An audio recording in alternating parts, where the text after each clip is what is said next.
이재명 파리 무리들 뿌리 뽑겠습니다. 존경하는 국민 여러분, 사랑하는 민주당 당원 여러분, 더불어민주당 최고위원 후보 정봉주입니다. 40년 민주당 당원인 저 정봉주가 제 목숨보다 소중하게 여기는 민주당에 대한 충정과 민주당 유력 대권 주자인 이재명 대표에 대한 변함없는 애정, 윤석열 탄핵에 대한 결기, 그리고 정권을 교체하고 민주당 4기 정부를 만들어야 한다는 간절함으로 이 자리에 섰습니다. 그런데 이 절체절명의 시대적 과제를 위협하는 최대의 걸림돌이 우리 내부에 있습니다.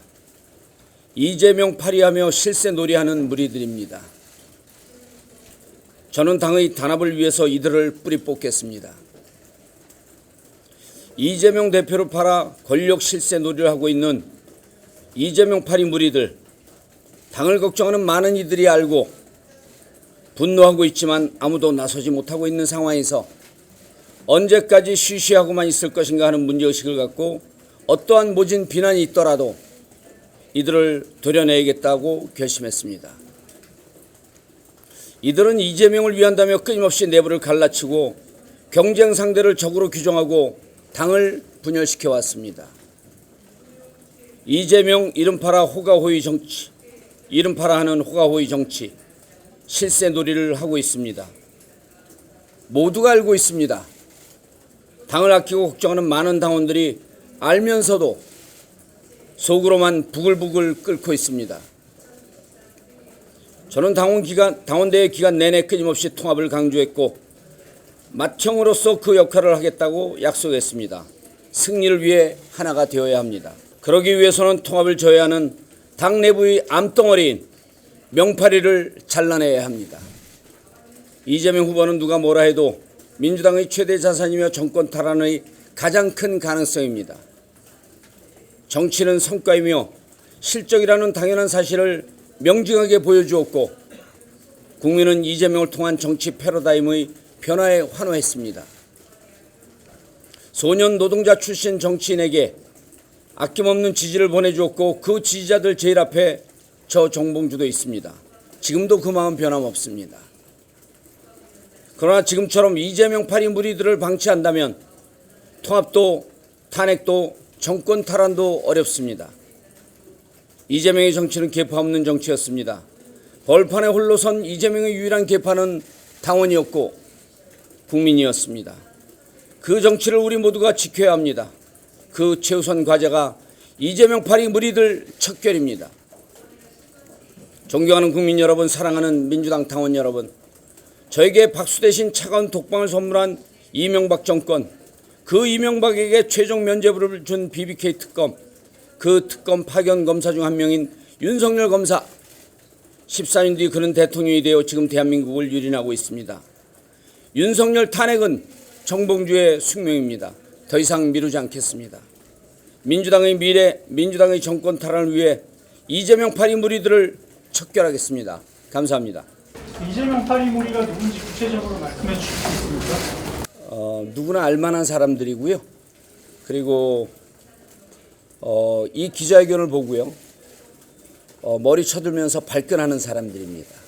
지금 당원대회가 진행 중이고요. 선거가 진행 중입니다. 당원대회가 끝나면 본격적으로 그들의 실체가 드러날 것이고 본격적인 당의 혁신이 시작될 것입니다. 이른바 이재명 파리를 이렇게 척결하겠다, 뿌리 뽑겠다라고 오늘 기자회견 하시게 된 계기가 있을까요? 전국을 돌았잖아요. 많은 당원들이 이미 알고 있더라고요. 바닥이 부글부글합니다. 근데 그분들이 하는 게 호가호의 정치를 해요. 처음에는 대표를 존중해 주는데 시간이 가면 갈수록 본인 자신이 대표입니다. 점점 더 대담해집니다. 그리고 그 결과는 당의 분열입니다. 갈라치기입니다. 아마 기자분들도 알고 많은 당원분들이 알고 있을 거라고 생각합니다.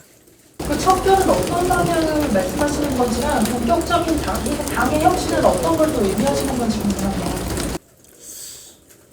그 모습은 구체적으로는요. 민주당이 혹시 오래되신 분들은 2001년 홍삼 트리오 사건을 기억하고 계실 겁니다.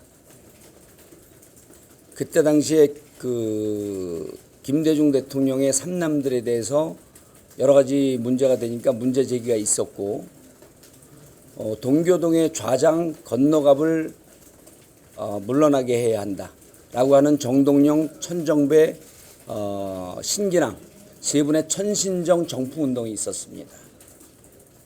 그 이후로 23, 4년 동안 민주당에서 제대로 된 혁신, 제대로 된 정풍 운동이 없었던 것은 그러한 그 호가호위 정치가 없었습니다. 실상 없었거든요. 그런데 지금 내일 모레 대선을 치러야 하는 절대절명의 과제가 있는데 그런 세력들이 생각 외로 많았고, 그리고 생각 외로 많은 당원들이 우려하고 있었다는 말씀을 드릴 수밖에 없습니다. 앞선 보도에 따르면 최고위원은 만장일치되고 이재명 대표와 이제 대치될 때 의견 개진을 하겠다 이런 식의 말씀을 한 걸로 보도가 됐는데 그 부분에 대한 생각은 그대로신 건지. 그 부분 그 말씀드리겠습니다. 최고위원은 만장일치제가 아니에요. 그리고 최고위원회의 주요 당무 결정을 많이 하거든요. 거기에 그냥 그 거수기가 되진 않겠다, 그런 말씀입니다. 오늘도 그렇고 이제 다른 지역에서도 선거운동 하실 때 예. 윤석열 탄핵에 대해서 언급을 해주셨어요. 예. 탄핵에 대해서도 좀 구체적인 방안이 나왔는지. 그건 이제 여러 차례 언급을 했는데요. 방송에서는 이제 여러 차례 말씀을 드렸는데, 여러분 2016년, 17년을 기억을 해보시면요. 탄핵은 두 가지 과정을 겪습니다. 먼저 국민들 심리와 마음속 그리고 행동으로 옮기는 정치적 탄핵이 먼저 진행이 돼요. 그리고 그 정치적 탄핵에 영향을 입은 입법부가 제도적 탄핵을 합니다. 그런데 저는 총선에서 192석을 준 건 실질적으로 정치적 탄핵은 진행됐다, 이렇게 보는 겁니다. 2016년과 조금 다른 상황은 그때처럼 거리 집회에 많은 사람들이 그때보다는 안 나온다는 거죠. 그럼 정치적 탄핵을 조금 더 이끌어갈 수 있는 동력을 확보해야 한 다음에, 그다음 이제 나머지는 국회에서 입법부에서 제도적인 탄핵입니다.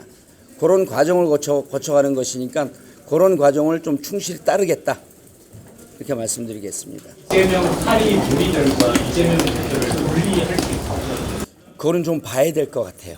왜냐하면 많은 분들이 제 견해에 공감하고, 이런 게 정말 정봉주가 주장하는 게 당의 분열을 단합을 져야 한다. 그리고 이런 분열 세력들이 있다라고 하는데 공감하면 좀 순조롭게 진행될 것이고요. 그렇지 않으면 제가 좀 많이 두들겨 맞겠죠. 그런데 제가 오늘 기자회견까지 자처하면서 그 말씀을 드리는 건 온갖 시련과 어려움이 있더라도 꿋꿋하게 밀고 나가겠다는 취지입니다. 후보님, 박원석 의원이 정봉주 후보가 이재명 대표의 최고위원 선거 개입에 상당히 열받아 있다라고도 말했는데 이거는 어떤 입장이세요? 다양한 견해가 있을 수 있고요. 그러려니 합니다. 후보님, 혹시 이재명 후보가 당의 단합을 저해야 한다고 판단이 되면 이재명 대표도 개혁의 대상이 될 수 있나요? 이재명 대표에 대한 애정이나 당의 유력한 대권 주자에 대한 믿음, 이런 거에 대해서는 예전에도 그랬고 지금도 전혀 변함이 없습니다.